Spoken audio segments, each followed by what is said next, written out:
Hey there, friends, and welcome back to Girl on Fire, the financial independence podcast for independent women.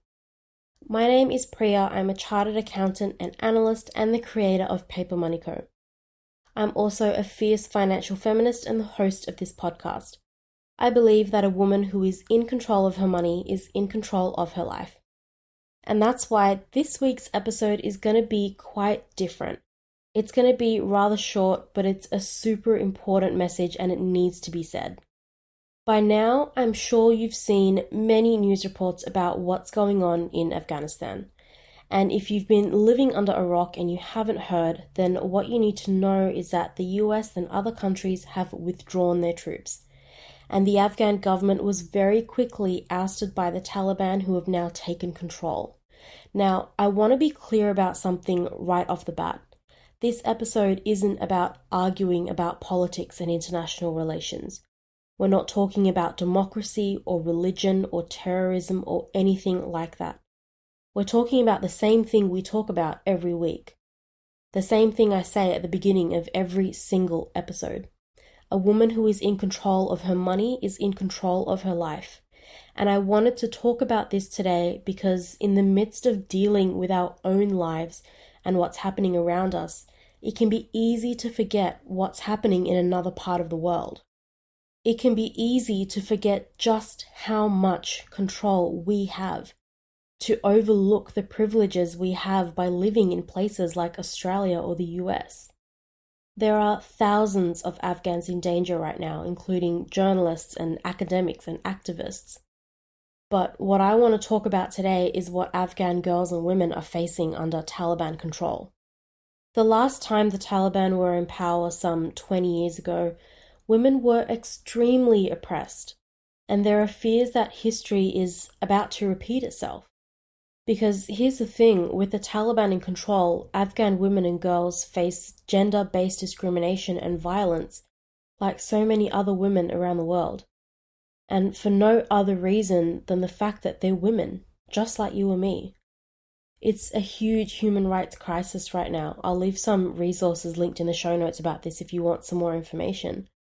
But if the past is any indication, it means that girls will be banned from education past the age of 12. They'll be married off to men who are twice their age. These girls and women will be forced to marry someone they did not choose. They'll be forced to serve their husbands. They'll be forced to have children, and the cycle will be perpetuated through their daughters. They'll be oppressed by a morality police that once cut off a woman's thumb because she was wearing nail polish.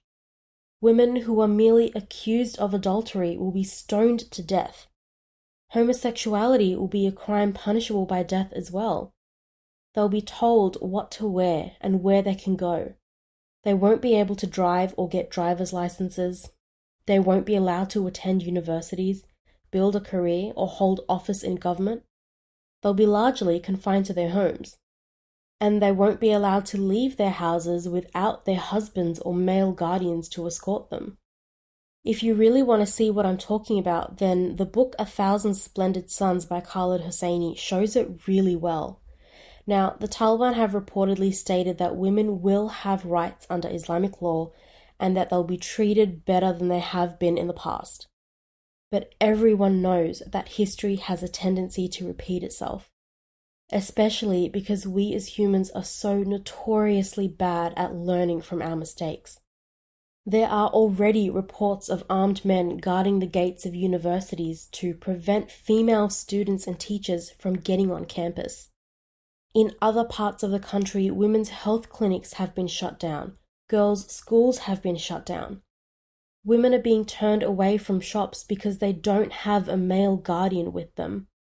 Women in Kabul University can't leave their dorms because they need to be escorted by male guardians. And I bet that's a lot different to what you experienced in university. It's worlds apart from what I experienced.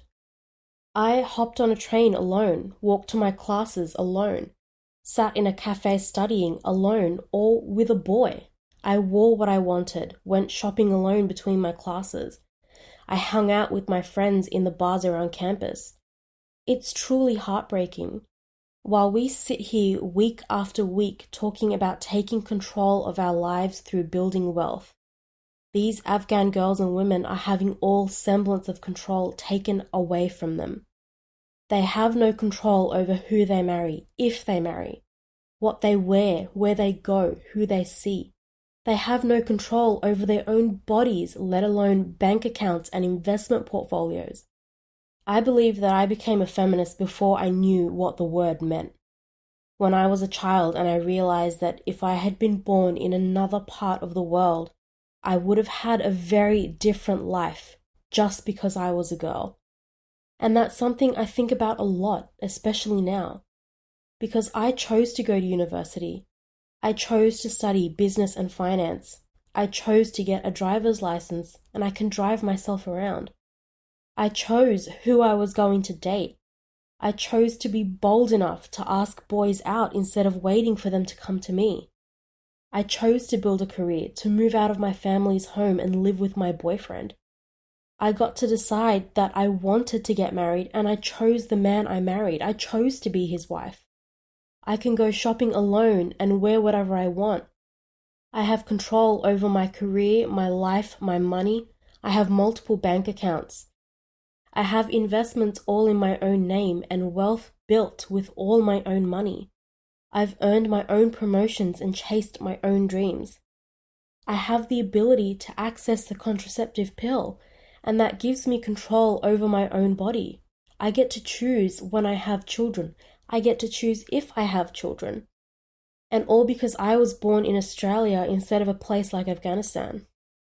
If you're listening to this episode right now, then you're probably in the same boat as me, or at least a very similar one. I know we've all still faced sexism and misogyny throughout our lives, but we still have more choices and more opportunities than women have ever had before. And there are still parts of the world where the choices you and I make so easily are denied to millions of women simply because they're women.